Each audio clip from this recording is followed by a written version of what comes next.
Foi o 32º presidente da Sociedade Portuguesa de Ortopedia e Traumatologia, isto no ano 2011. Falo do Dr. Roxo Neves. Nasceu na Guarda por um mero acaso. Por um mero acaso. E como é que sabe do acaso? É uma peculiaridade. Todos nós nascemos por o acaso da vida dos nossos familiares. Neste caso, o acaso teve a ver com o facto dos seus pais serem ambos engenheiros. Eram ambos? Engenheiros. Sim,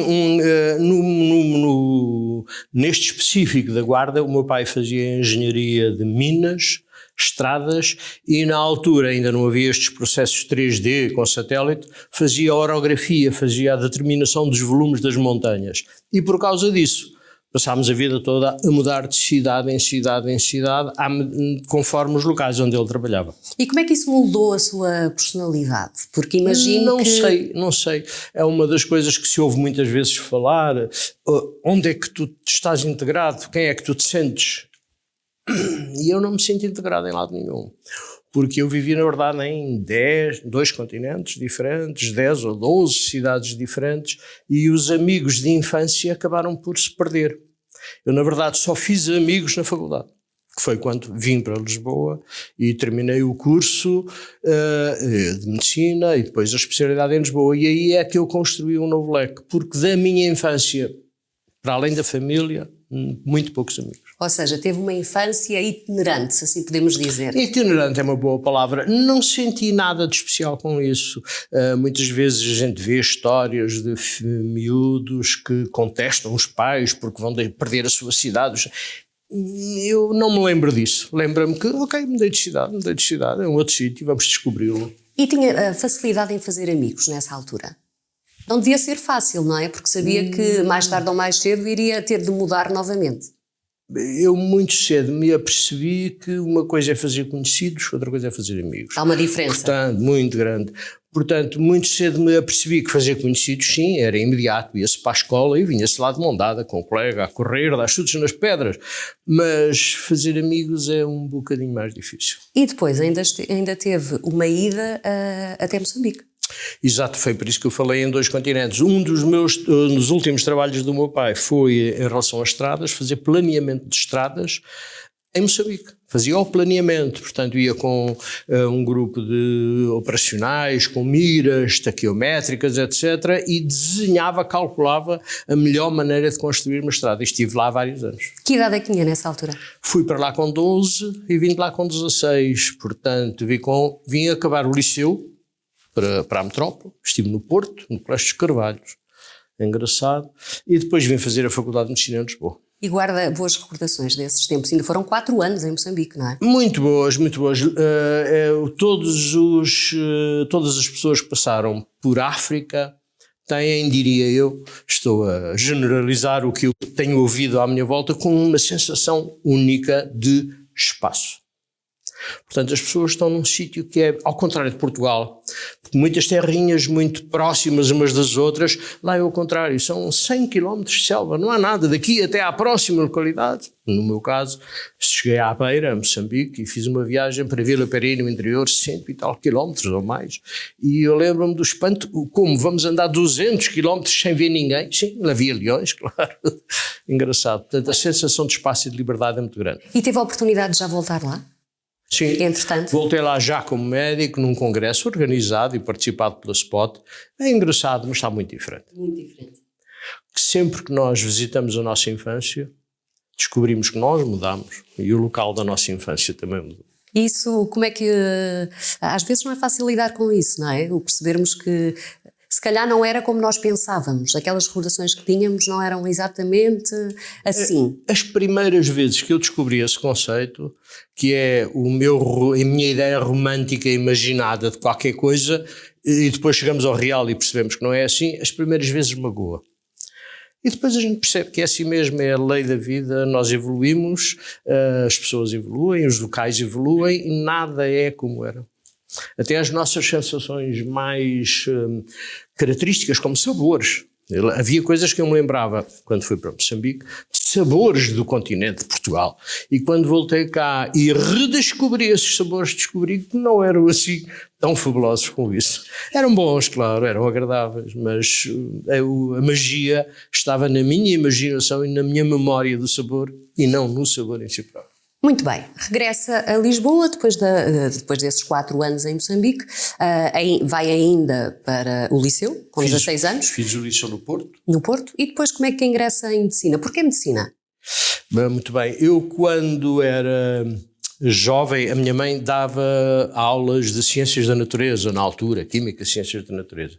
E houve uma professora de liceu que disse à minha mãe que eu adorava tudo o que era biologia, as folhas das plantas, os órgãos de reprodução das plantas, os animais, que fazia desenhos muito meticulosos e talvez por aí sempre tive esse espírito. Na verdade é duplo, há aqui uma segunda metade que lá iremos daqui a pouco. Esse espírito da biologia, da natureza, do microscópio, de desenhar o órgão, é muito engraçado. E como é que chega à ortopedia? A ortopedia é outra metade.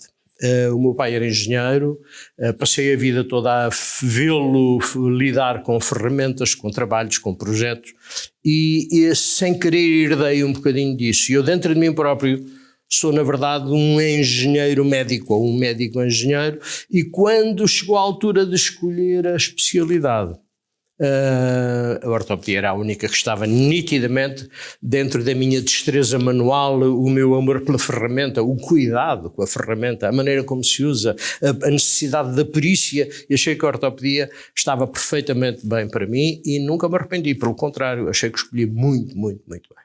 Doutor, é isso que o fascina, ou que o fascinava também na patologia da anca? Não, a subespecialidade, a área anatómica dentro da ortopedia tem muito a ver com o trajeto.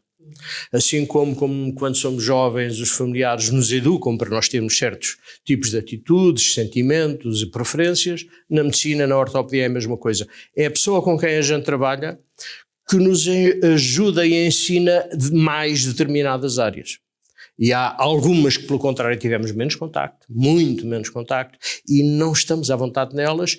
A anca foi uma das áreas com que as pessoas com quem trabalhei, eu fiz a minha especialidade nos Hospitais Civis de Lisboa, no Correio Cabral, antes de ir para o Hospital de Santana, e as pessoas aí trabalhavam muito em anca e joelho, e foi por aí que eu fui. Porque grande parte da sua carreira passa-se efetivamente no Hospital de Santana. Exato, eu quando acabei a especialidade, o primeiro lugar como ortopedista oficial foi no Hospital de Santana. Tem boas recordações desse tempo? Do que é que se recorda? Super boas. Como tudo na vida há sempre coisas más pelo meio, mas da minha carreira, das opções que fiz, não tenho nenhuma má memória. Eu tinha uma segunda vertente, na verdade tinha 3, mas a segunda vertente era a docência universitária. Eu fiz docência em medicina, ao princípio fazia em fisiologia, na Faculdade de Ciências Médicas da Universidade Nova de Lisboa, e depois fiz, quando me tornei ortopedista, quis fazer docência de ortopedia e por isso mesmo fui para o Hospital de Santana, onde estava o professor Sálio João Baral, e de quem me fui docente e assistente, e durante muitos anos ensinei ortopedia no Hospital de Santana. E o que é que gostava mais aqui? Na docência? Era o quê? Era o contacto com os jovens? Era o quê? Lembro-me dos meus primeiros anos na Faculdade de Ciências Médicas de se começar a falar numa palavra nova que se usava muito pouco na universidade nesta altura, estamos a falar em 1980, que era pedagogia. Era raro ouvir-se falar um professor universitário que tinha que haver conteúdos pedagógicos, programas pedagógicos. E eu sempre tive talvez por influência da minha mãe, que era professora, sempre tive algum gosto por isso, de modo que a docência permitia-me aliar a prática da ortopedia, a ortopedia que é tratar fraturas, fazer gessos, a ortopedia cirúrgica que é fazer cirurgias do ombro, da anca, do joelho, à inocência do jovem estudante e ter que lhe dizer de uma maneira com pedagogia, de uma maneira interessante, sintética, o que é a ciência ortopédica e como é que se usa, como é que isso faz nas pessoas. Ainda hoje em dia encontro colegas estudantes de medicina de quem eu fui docente há muitos anos atrás e que recordam A mim dá muito gosto ouvi-lo. E recordam com prazer, muito gosto. Recordam com prazer as minhas aulas, que eram muito vivas, muito dinâmicas, a maneira como eu traduzia as coisas, e é assim que eu sou. Doutor, e no meio disto, como é que chega à presidência da SPOT? Isto num ano até, em 2011, não é? Um ano em plena crise económica, não é? Um ano difícil. Sim, exatamente. Houve um ano em que não houve candidatos à presidência da SPOT e eu fui convidado para constituir uma equipa e depois apresentar à sociedade a minha lista e submetê-la à votação, e assim foi. E o que é que recorda desse tempo, desse ano? Difícil, certamente, não é? Até pela conjuntura, não é? Havia, para além da conjuntura económica, estava a aparecer uma outra questão que era a tentativa de introduzir maior transparência e maior rigor nas relações das sociedades médicas, ortopédicas ou outras, com a indústria.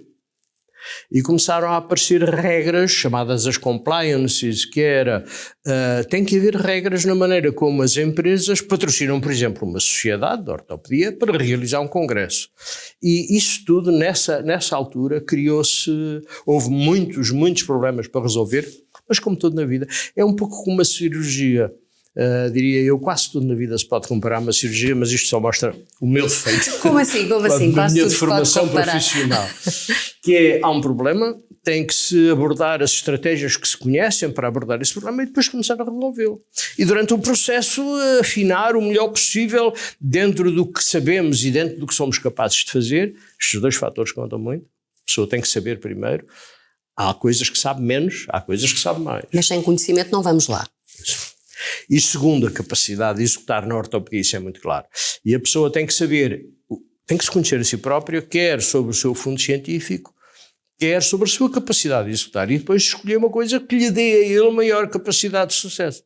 Há uma frase muito engraçada na medicina, ou em cirurgia, se quiserem, que é: mais vale um mau médico executar uma boa técnica do que um bom médico executar uma má técnica. Portanto, a capacidade de execução e o conhecimento que está por trás é fundamental. Doutor, e como é que estamos a nível de ortopedia comparando com o que se faz lá fora? Estamos equiparados? Perfeitamente iguais, pelo contrário, nós vemos isso muito nos muitos contactos que temos com colegas no outro lado, estamos perfeitamente ao nível, nas melhores técnicas, os melhores materiais. O facto de sermos um país com uma estrutura que está em desenvolvimento crescente faz com que os médicos tenham uma capacidade de executar sem terem a mania que são os melhores do mundo, como há sítios que nós encontramos que são muito bons e que fazem falhas que não deviam fazer. Nós é o contrário, um bocadinho de humildade, um bocadinho, não é muito, é bom para a pessoa progredir com maior segurança e com maior sucesso. Muito bem. Posso falar-lhe de outra paixão que sei que teve e que se calhar ainda tem? Sei que é um apaixonado por música e que conseguiu até passar alguma dessa paixão à sua família. O meu gosto pela música começou muito cedo e depois exacerbou-se de uma maneira enorme com a ortopedia, por espantoso que pareça. Porque é clássico os cirurgiões ouvirem durante as cirurgias a sua própria música, deles, dos colegas, dos anestesistas. O senhor também fazia isso? Sempre. E muitas vezes ouvia música clássica, obviamente tem alguns preferidos pelos quais sou apaixonado, como só para citar um exemplo, os concertos para oboé de Bach, que acho absolutamente fabuloso. Adiante. E para além disso, fui também, desde pequenino, aprendendo a tocar instrumentos. E toca diversos instrumentos. Toco vários instrumentos, mal, como é óbvio, quando se toca várias coisas, piano, flauta de concerto, clarinete um pouco, guitarra clássica cada vez menos, mas consegui... e sempre achei ótimo que os jovens crianças, fossem educados com a música. E, portanto, quer o meu filho teve lições de piano, a minha filha teve lições de violino e hoje em dia, um pouco, quando temos a oportunidade, juntamos-nos e às vezes fazemos algumas coisas juntos em casa. São os belos cheirões, calculo eu. O mais possível.